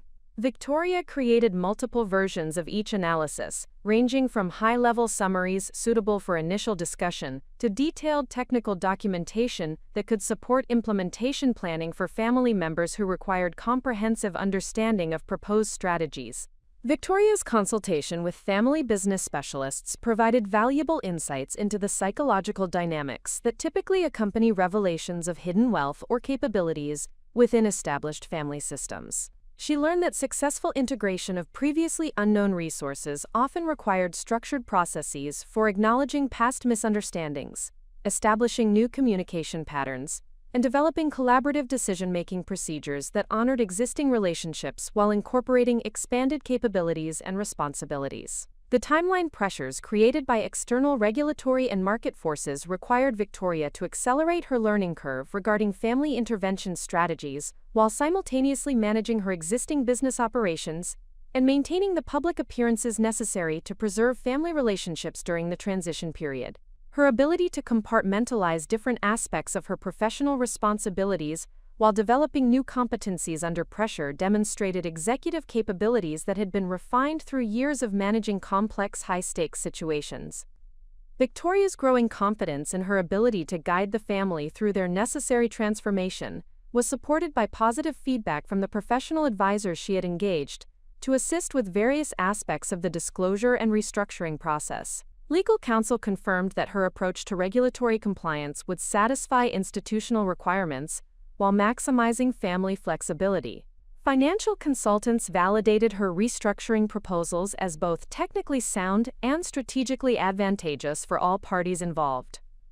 Family business experts endorsed her communication strategy as appropriately sensitive to relationship dynamics, while maintaining focus on essential practical objectives. The most significant aspect of Victoria's learning process involved developing emotional resilience and leadership presence that would enable her to maintain composure and strategic focus despite the inevitable shock, anger, and resistance she would encounter from family members whose worldview would be fundamentally challenged by her revelations. She understood that her ability to remain calm and supportive while delivering information that would be emotionally disruptive would determine whether the family could successfully navigate their crisis or become paralyzed by interpersonal conflict. Victoria's preparation included extensive scenario planning for various possible reactions and combination of responses from different family members, with contingency strategies designed to address the most challenging potential outcomes while maintaining progress toward essential financial objectives.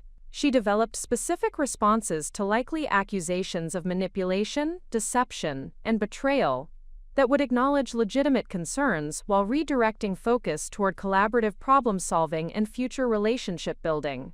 The technical complexity of coordinating simultaneous disclosure to multiple family members while managing their individual adjustment processes required project management capabilities that Victoria had not previously applied to personal relationships. She created detailed timelines, communication protocols, and documentation procedures that would ensure all family members received consistent information while providing appropriate opportunities for private discussion and individual consultation regarding their specific circumstances and concerns.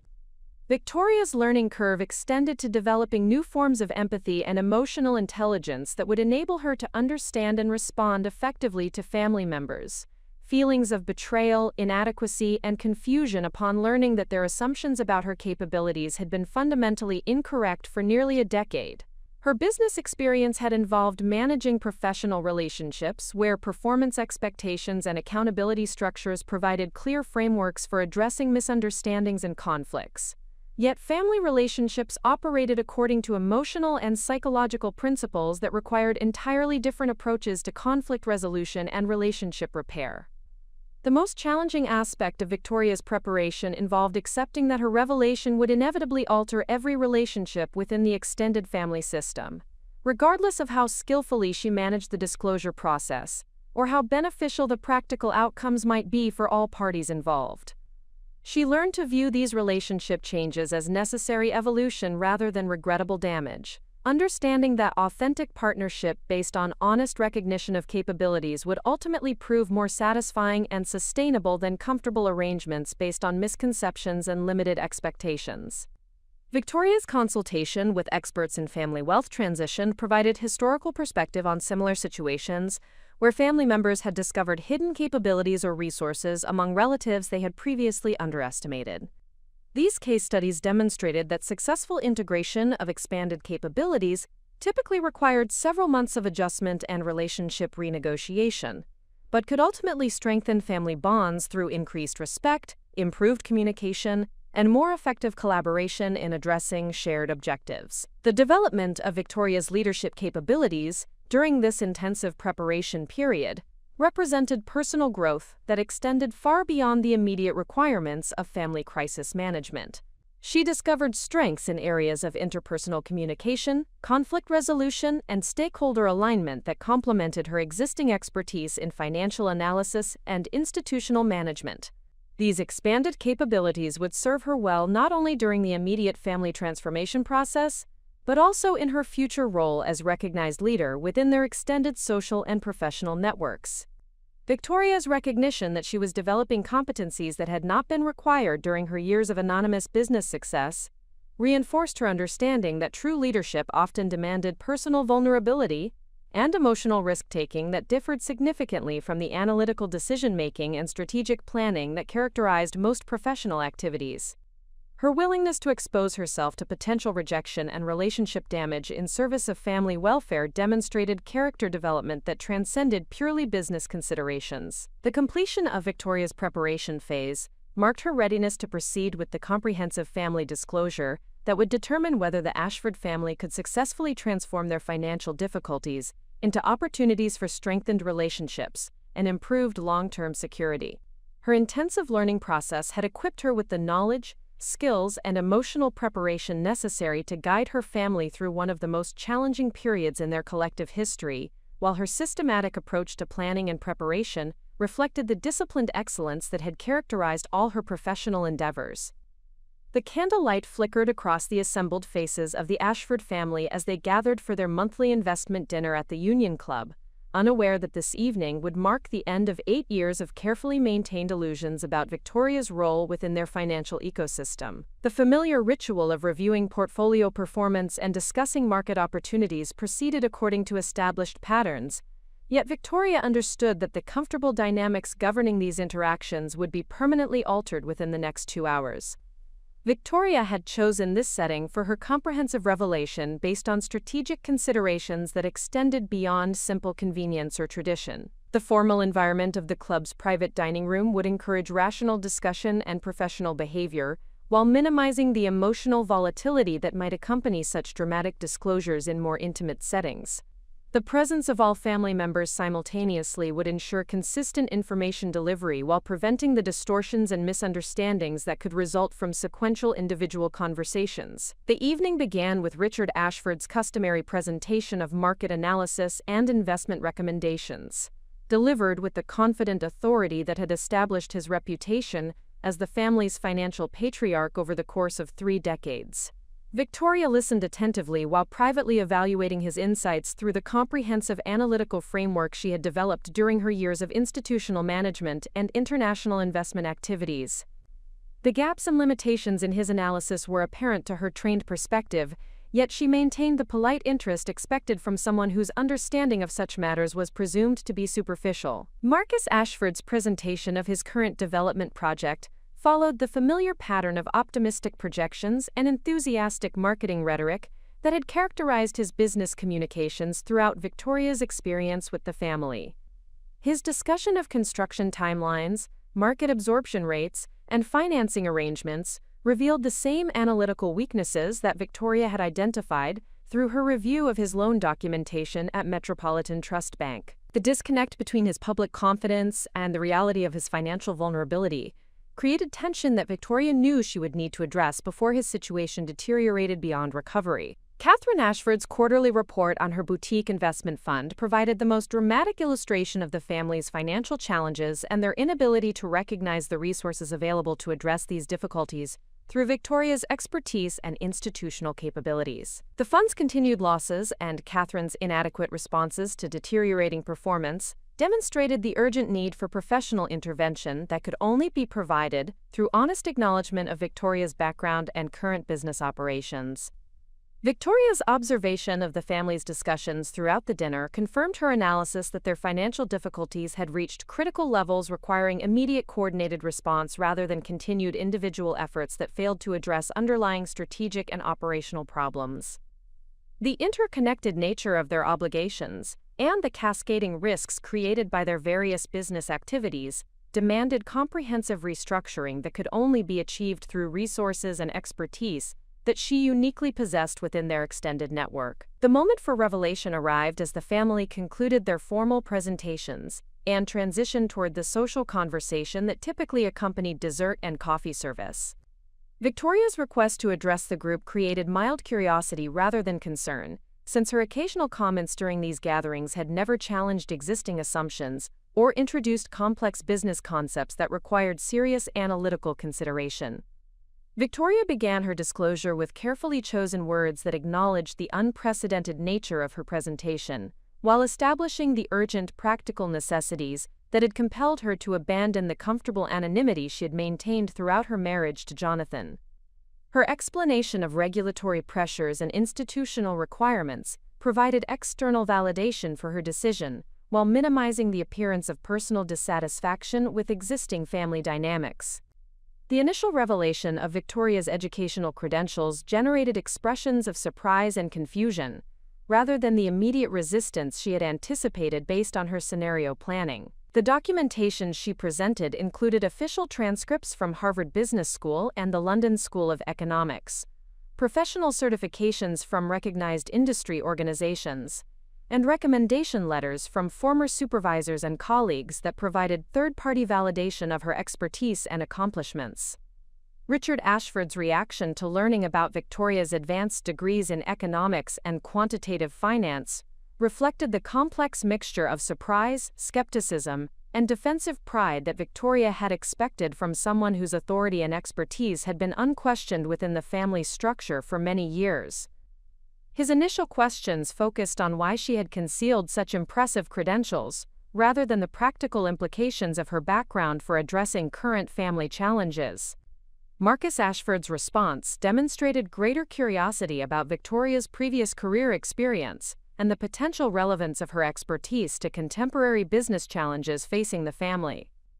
His professional background in real estate development had provided him with exposure to complex financial structures and institutional relationships that helped him appreciate the significance of Victoria's credentials and international experience. Catherine Ashford's reaction proved most complex and emotionally charged, combining shock at discovering Victoria's superior educational background with defensive concern about the implications for her own role as the family's recognized investment specialist. Her questions revealed underlying insecurity about her professional competence that Victoria had not fully anticipated, despite her careful analysis of family personality dynamics. Jonathan served as advocate and translator during the initial phase of the disclosure process, providing context for Victoria's decision to maintain professional anonymity, while emphasizing her commitment to family welfare and relationship preservation. His support helped establish credibility for her subsequent revelations, while demonstrating that their marital relationship had successfully navigated the challenges associated with her concealed identity. Victoria's presentation of her investment activities during their marriage required extensive explanation to help family members understand the scope and sophistication of her business operations, while maintaining focus on her protective motivations, rather than personal financial advancement.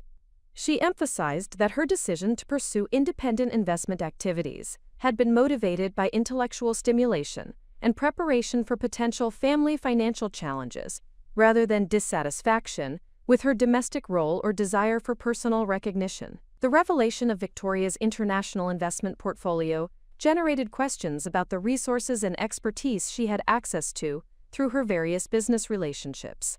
Family members began to recognize that her quiet demeanor during their previous financial discussions had concealed extensive knowledge and capabilities that could have enhanced their decision-making and problem-solving activities. Victoria's disclosure of her ownership stake in Metropolitan Trust Bank created the most dramatic reaction from the assembled family members. The realization that their mortgages, construction loans, and other financial obligations were held by an institution controlled by the woman they had dismissed as financially naive generated immediate understanding of how fundamentally their assumptions about family dynamics and power structures had been incorrect. Richard Ashford's initial reaction to learning about Victoria's institutional control focused on concerns about potential conflicts of interest and the ethics of her concealed involvement in family financial relationships. Victoria addressed these concerns through detailed explanation of her consultation with specialized legal counsel and her commitment to transparent compliance with all regulatory requirements governing related party transactions. Marcus Ashford's response reflected his growing recognition that Victoria's position as institutional controller provided her with intimate knowledge of his development projects and financial performance that extended far beyond what he had shared during family discussions. His initial embarrassment about the transparency of his business operations to someone he had never regarded as professionally sophisticated gradually transformed into appreciation for the discretion she had maintained regarding his challenges. Catherine Ashford's reaction to learning about Victoria's bank ownership represented the most emotionally challenging aspect of the evening's revelations. Her recognition that someone she had consistently dismissed as intellectually inferior actually controlled financial resources that dwarfed her own professional accomplishments, created cognitive dissonance that required careful navigation to prevent lasting relationship damage. Victoria's presentation of specific solutions to each family member's current financial challenges demonstrated the practical benefits that her revelation could generate for all parties involved. Her comprehensive restructuring proposals address not only immediate crisis resolution but also long-term improvements in their collective approach to risk management and investment coordination. The technical sophistication of Victoria's analytical work and strategic recommendations provided concrete evidence of her professional capabilities while offering hope for recovery from their current difficulties. Family members began to recognize that her unique combination of expertise, resources, and institutional access represented opportunities for financial improvement that would not be available through conventional consulting relationships. Victoria's emphasis on collaboration rather than control helped family members understand that her revelation was intended to expand their collective capabilities rather than diminish their individual contributions. She presented herself as additional resource and advisor rather than replacement for their existing expertise and decision-making authority. The evening's conclusion marked successful completion of Victoria's first major test in managing family transformation under pressure while maintaining focus on essential practical objectives. Her ability to navigate complex emotional reactions while delivering comprehensive solutions demonstrated leadership capabilities that exceeded her own expectations and established credibility for future collaborative relationships. The family's gradual acceptance of Victoria's expanded role reflected their recognition that her revelation offered solutions to problems that had seemed intractable through their previous approaches. Their willingness to consider fundamental changes in family dynamics demonstrated the same adaptability and pragmatism that had contributed to their business success over many years. Victoria's success in maintaining composure and strategic focus despite emotional volatility and relationship challenges validated her intensive preparation and confirmed her readiness to assume visible leadership roles within both family and institutional contexts. The evening represented not only successful disclosure of her concealed identity but also demonstration of the leadership presence that would be essential for guiding complex organizational and relationship transformations. The positive outcome of this critical test provided Victoria with confidence that her carefully developed capabilities could indeed serve the protective and advancement purposes that had motivated her years of hidden preparation and empire building. Her transition from invisible observer to recognized leader had begun successfully, establishing the foundation for more comprehensive transformation of both family relationships and business operations. The transformation in family dynamics became immediately apparent during the days following Victoria's comprehensive revelation at the Union Club. The carefully constructed hierarchy that had governed Ashford family financial discussions for decades underwent fundamental restructuring as members gradually absorbed the implications of Victoria's professional credentials, business achievements, and institutional authority. The woman they had dismissed as an ornamental addition to family gatherings was now recognized as the most qualified and resourceful financial professional within their extended network. Victoria observed this recognition process with a mixture of satisfaction and careful attention to the psychological adjustments required from each family member. The shift from condescending dismissal to respectful acknowledgement did not occur uniformly across the group, requiring individualized management approaches that drew upon her growing expertise in stakeholder relations and organizational change dynamics. Her success in navigating these varied reactions would determine whether the family could achieve the collaborative partnership necessary for addressing their collective financial challenges effectively. Richard Ashford's adjustment to Victoria's revealed expertise represented perhaps the most significant challenge in terms of maintaining family unity while establishing appropriate professional recognition. His role as patriarchal financial authority had been central to his identity and family relationships for over 30 years, making acceptance of Victoria's superior credentials and resources particularly difficult from both personal and social perspectives. Victoria understood that his cooperation would be essential for successful implementation of the restructuring strategies she had developed, yet demanding such cooperation without providing face-saving opportunities could generate permanent resentment that would undermine long-term family relationships.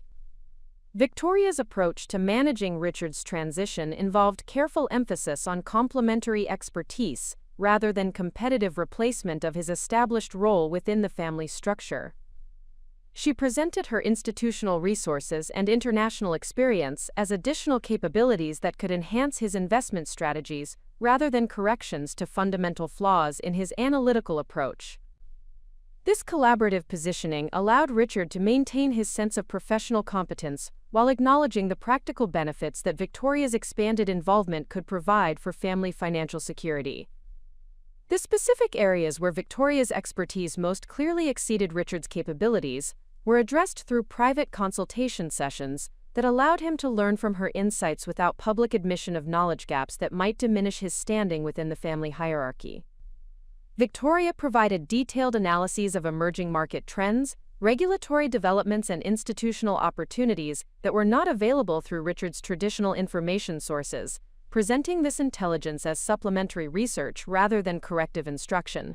Richard's gradual recognition of Victoria's analytical sophistication occurred through direct experience with her strategic recommendations and their practical implementation results. Her ability to identify profitable investment opportunities that he had overlooked, combined with her access to institutional relationships that could enhance portfolio performance, provided concrete evidence of capabilities that transcended theoretical credentials or academic achievements. The measurable improvements in family investment returns that resulted from incorporating her insights established credibility that could not be dismissed or minimized through defensive rationalization. Marcus Ashford's acceptance of Victoria's expertise proceeded more smoothly due to his professional exposure to complex financial structures through his real estate development activities. His business experience had provided him with frameworks for evaluating financial expertise that made Victoria's credentials and institutional resources more readily comprehensible than they appeared to other family members with less specialized backgrounds.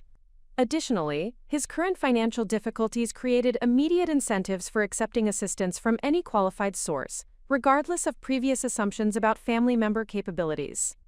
Victoria's knowledge of Marcus's development projects through her bank's lending activities initially created embarrassment and concern about privacy violations, yet her professional discretion and constructive approach to addressing his challenges gradually transformed these concerns into appreciation for her protective involvement.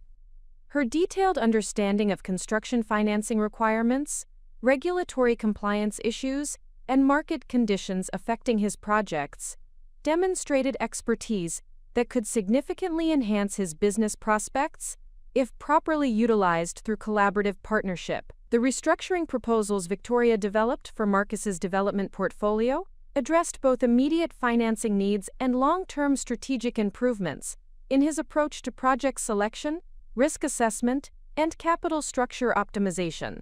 Her recommendations incorporated insights derived from her analysis of successful development projects financed through Metropolitan Trust Bank, providing Marcus with access to institutional knowledge that was not available through conventional consulting relationships. Marcus's recognition of Victoria's value as business advisor and financial partner occurred through implementation of specific recommendations that generated measurable improvements in project performance and profitability.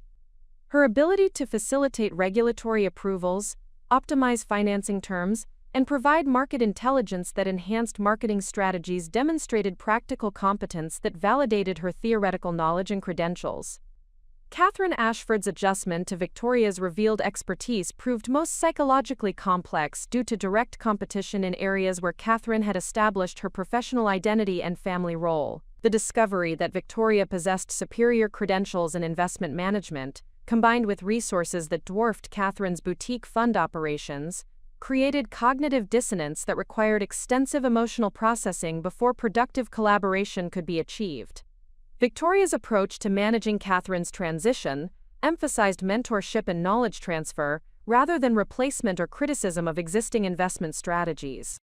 She presented her willingness to share analytical tools, market intelligence, and institutional relationships as opportunities for Catherine to enhance her professional capabilities rather than evidence of fundamental inadequacies in her current approach to investment management. The specific areas where Victoria's expertise could most benefit Catherine's fund operations were addressed through collaborative analysis sessions that allowed Catherine to contribute her own insights while learning from Victoria's more sophisticated analytical frameworks and risk management techniques. This partnership approach preserved Catherine's sense of professional competence while providing access to resources that could transform her fund's performance from consistent losses to sustainable profitability. Catherine's recognition of Victoria's value as professional partner occurred gradually as she observed the practical benefits of incorporating more sophisticated analytical methods and risk management practices into her investment processes. The improvements in fund performance that resulted from implementing Victoria's recommendations provided concrete validation of her expertise, while offering hope for recovery from the devastating losses that had threatened Catherine's professional reputation and financial security. Victoria's management of the recognition process extended beyond individual relationship building to encompass systematic changes in family communication patterns and decision-making procedures that would accommodate her expanded role while preserving existing relationships and social dynamics.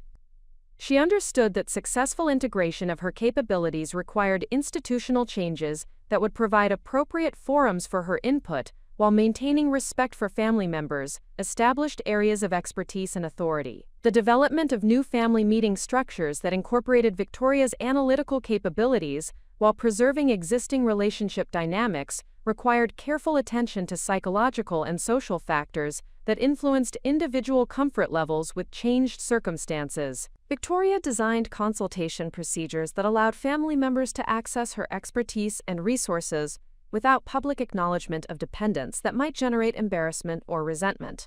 Victoria's establishment of private advisory relationships with each family member provided opportunities for individualized assistance that addressed specific needs and challenges while maintaining appropriate confidentiality regarding personal financial circumstances and business difficulties. These individual consultation arrangements allowed family members to benefit from her expertise without concern about competitive dynamics or social pressure that might accompany group discussions of sensitive financial topics. The recognition of Victoria's institutional authority occurred through practical experience with her ability to influence outcomes that mattered to family members, financial security, and business success. Her capacity to facilitate loan approvals, optimize financing terms, and provide access to investment opportunities that were not available through conventional channels demonstrated power and influence that transcended theoretical credentials or academic achievements. Victoria's careful exercise of her institutional authority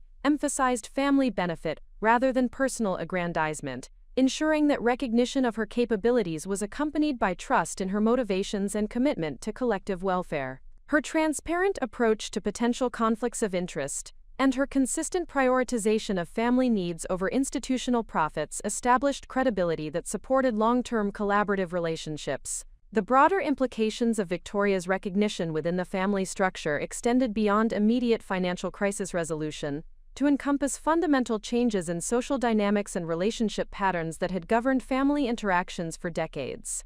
The acknowledgement of her expertise and authority required adjustments in established hierarchies and communication patterns that affected all aspects of family relationships, rather than simply financial decision-making processes. Victoria's successful navigation of the recognition process demonstrated leadership capabilities that extended far beyond technical financial expertise to encompass psychological insight, interpersonal diplomacy, and strategic communication skills that enabled productive collaboration among individuals with diverse personalities and competing interests. Her ability to maintain family unity while establishing appropriate professional recognition represented personal growth that prepared her for broader leadership roles within her social and professional networks. The positive outcomes generated through Victoria's expanded involvement in family financial affairs provided concrete evidence of the benefits that could result from honest acknowledgement of capabilities and resources that had been concealed or underutilized due to social assumptions and relationship constraints. The family's collective financial position began showing measurable improvements that validated Victoria's strategic recommendations while demonstrating the practical value of her expertise and institutional resources.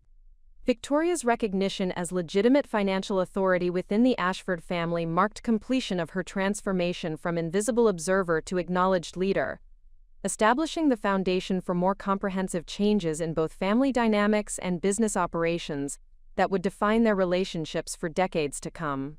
Victoria's successful establishment of professional recognition within the Ashford family structure created immediate opportunities for expanded influence that extended far beyond their private financial affairs into the broader social and institutional networks that defined Boston's financial establishment. The revelation of her credentials and business achievements had generated interest from professional colleagues, social acquaintances, and institutional partners who had previously regarded her as merely a decorative addition to Jonathan's social presence. These external recognition patterns created both opportunities for greater impact and increased pressures that would test her readiness for public leadership roles. The first indication of elevated expectations occurred during a charitable fundraising gala, where Victoria encountered Margaret Whitmore, the president of the New England Women's Financial Network, an influential organization that connected female executives across banking, investment management, and corporate finance sectors throughout the region. Margaret's approach to Victoria reflected sophisticated intelligence gathering about her recently revealed professional background and business holdings, suggesting that news of her disclosure to the Ashford family had circulated beyond their immediate social circle into the broader professional community that monitored significant developments in regional financial markets. Margaret's invitation for Victoria to address the organization's quarterly meeting represented both validation of her professional standing and introduction of responsibilities that would require public visibility and accountability that differed substantially from the discreet influence she had exercised through her years of anonymous business operations. The prospect of speaking before accomplished financial professionals, who would evaluate her expertise against the highest industry standards, created intellectual excitement, alongside recognition that her comfortable anonymity was ending irreversibly. Victoria's consideration of this speaking opportunity revealed the extent to which her circumstances had evolved, from personal crisis management to institutional leadership, that could influence professional development and business outcomes for dozens of accomplished women facing similar challenges in establishing recognition within male-dominated financial environments. Her potential contributions to this community extended beyond simple knowledge sharing to encompass mentorship and advocacy that could create lasting positive change in regional business culture and practices. The preparation required for addressing professional colleagues demanded different capabilities than those Victoria had employed in managing family transformation, requiring translation of her institutional experience into educational content that could benefit professionals with diverse backgrounds and varying levels of expertise in international finance and complex business structures. Her presentation development process became an exercise in strategic communication that would serve as template for future professional speaking and consultation activities. Victoria's analysis of her potential impact within regional financial networks revealed opportunities to influence lending practices, investment strategies, and business development approaches that could benefit hundreds of businesses and thousands of individual borrowers throughout New England. Her unique perspective as both institutional controller and individual entrepreneur provided insights into systemic problems and potential solutions that were not apparent to professionals who operated exclusively within traditional organizational hierarchies. The realization that her expertise and resources could address market failures and institutional limitations beyond her immediate family circumstances created moral obligations and professional responsibilities that demanded careful consideration. Victoria understood that significant capability carried corresponding duty to contribute toward improved outcomes for stakeholders who could benefit from her knowledge and institutional access, yet accepting such responsibilities would require fundamental changes in her lifestyle and personal priorities. Victoria's evaluation of expanded professional commitments was complicated by simultaneous developments in her family restructuring activities that required sustained attention and careful management to ensure successful implementation.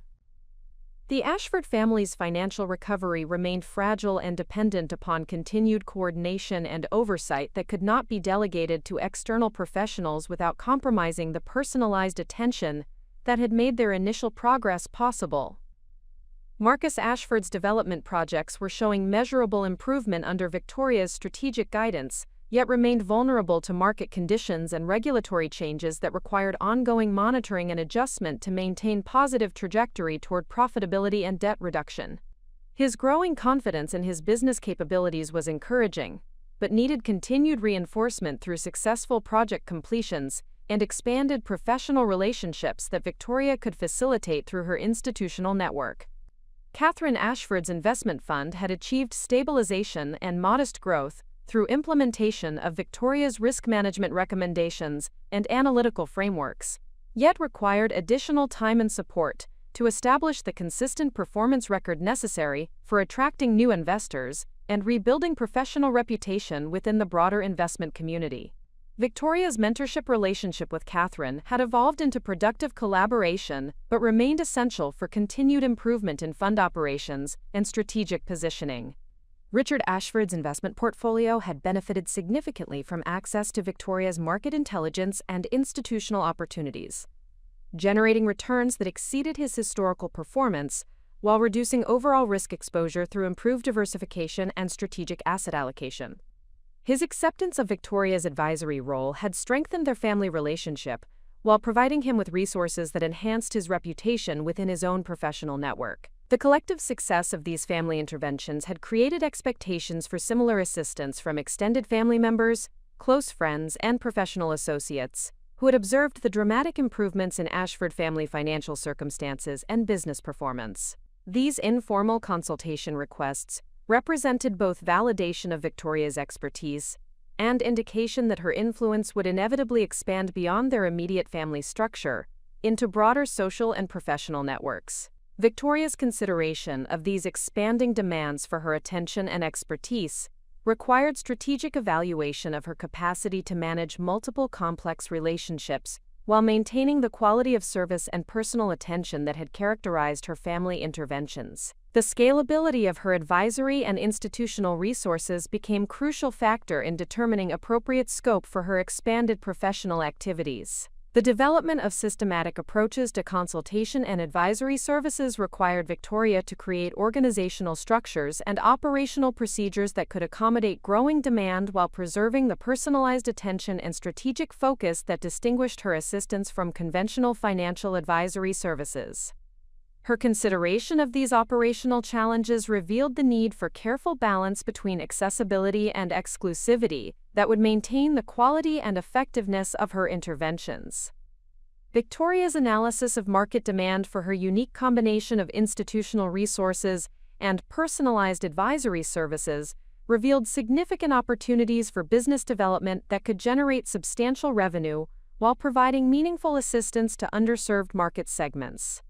Small business owners, individual entrepreneurs, and family-controlled enterprises often struggled to access the sophisticated financial expertise and institutional relationships that Victoria could provide through structured consultation arrangements. The prospect of formalizing her advisory activities into organized business operations created both excitement about professional fulfillment and concern about maintaining the flexibility and personal focus that had made her family interventions successful. Victoria understood that institutionalizing her services could provide greater impact and sustainability, yet might compromise the intimate understanding and customized solutions that had characterized her most effective work. Victoria's evaluation of these expansion opportunities was influenced by recognition that her unique position as both institutional controller and individual advisor provided competitive advantages that could benefit clients in ways that conventional service providers could not match.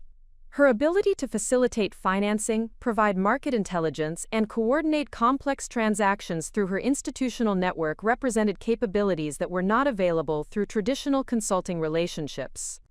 The increasing complexity of demands upon Victoria's time and expertise required development of prioritization frameworks that could guide her decision-making regarding which opportunities to pursue and which requests to decline or refer to other professionals.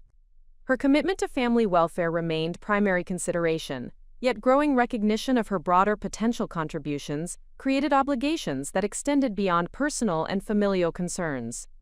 Victoria's contemplation of these expanded responsibilities revealed the extent to which successful professional development had transformed her from someone seeking recognition into someone bearing responsibility for utilizing recognition in service of others who could benefit from her expertise and resources. The transition from private capability to public leadership represented personal growth that would define her professional identity and social contributions for decades to come.